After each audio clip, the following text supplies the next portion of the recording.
Any artist that want to be an artist and want to stay a star, you ain't got to worry about executive producers trying to be all in the videos, all on record, dancing. Come to Death Row. What's the deal, y'all? This your boy King Eric, the Media Assassin, coming at y'all with another video. Subscribe, hit that like button for me, man. Be sure to also share. Check out the Off the Cuff Radio Instagram. Check out the Off the Cuff Radio Twitter handle. Check out Screwball Radio as well on YouTube. Subscribe to that. Keep on supporting this, man. We appreciate the love. So, I want to talk about the BET Awards and Diddy's moment. I want to give a little brief review on that. And I like the concept because, love him or hate him, Puff Daddy, Sean Diddy Combs, whatever you want to call him, is a huge contributor to the soundtrack of our lives. Love him or hate him. Man gave us Notorious B.I.G., Mace, The Lox, Total, 112, Black Rob, Loon even, Craig Mack, The Band, Cassie, Shiny Suits, G-Dep, the list goes on. So, regardless of what we feel about him, this man musically is a powerhouse. He definitely is, so he deserves his props on that end. Now, in talking about the show within itself, first of all, it opened up with Jodeci. And me personally, I'm going to be real, even though I'm the biggest Jodeci fan out there, I didn't like that performance.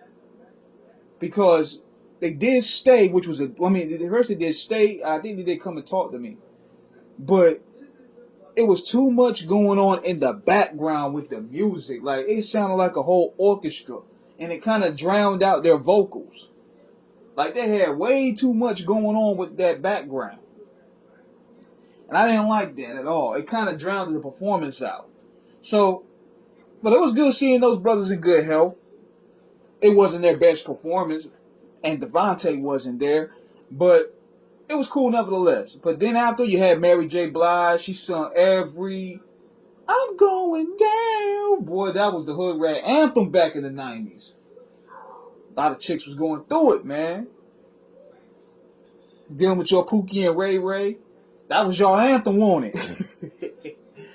But she's still sharp vocally. She still did her part.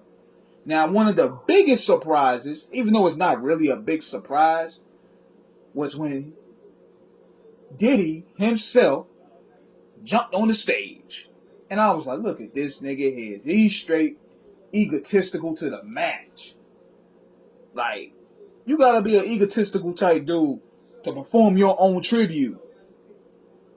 And that he did. He did all the dancing, all the bopping.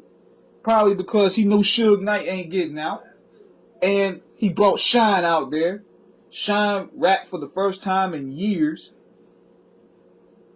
I have my personal feelings about that, but it was a good look to see Bad Boys Anthem and seeing that being heard.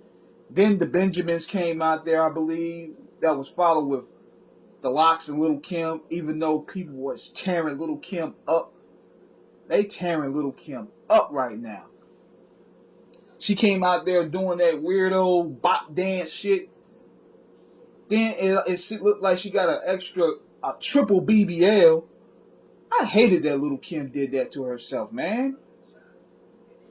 Little Kim was gorgeous. It looked like night and day now when you look at her pictures now. I hate that she did that to herself, man. It's really sad. But then after that, Diddy went ahead, he did I Need a Girl Part 2.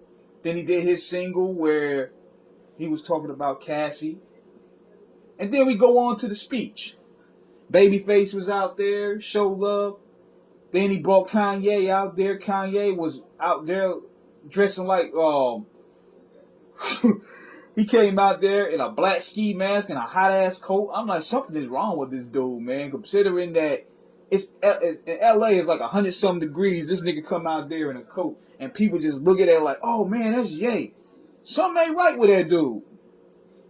But he gave his props he gave his flowers to Diddy in his speech, saying that he was very influential. He studied Puffy's grind. He was becoming the Chicago version of Puffy, and he also studied samples and classic records. So he gave his props on that.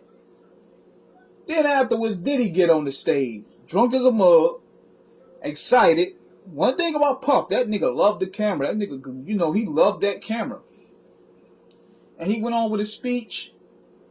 He thanked, I forgot about that part. It was real cool. It was real good that he thanked Kim Porter. I could tell that took a lot from him. Her death really affected him. So he dedicated Missing You to her and Big. And then he did his speech. And his speech was good. His speech was cool. He bigged up everybody. He thanked God. He thanked his moms. He made what's that girl name he's seeing? Young Miami or whatever her name is. Looks stupid. She out there coming out there with a Diddy sign. And yet Diddy shouted out his ex in front of her. But you see how these stupid chicks deal with just to get a bag? That's what they deal with.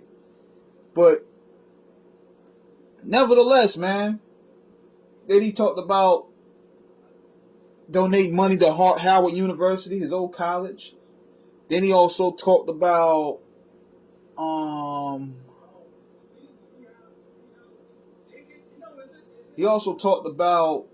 wanting to see peace, wanted to see things come to fruition, and he also wanted to see black people come together, which was a cool moment.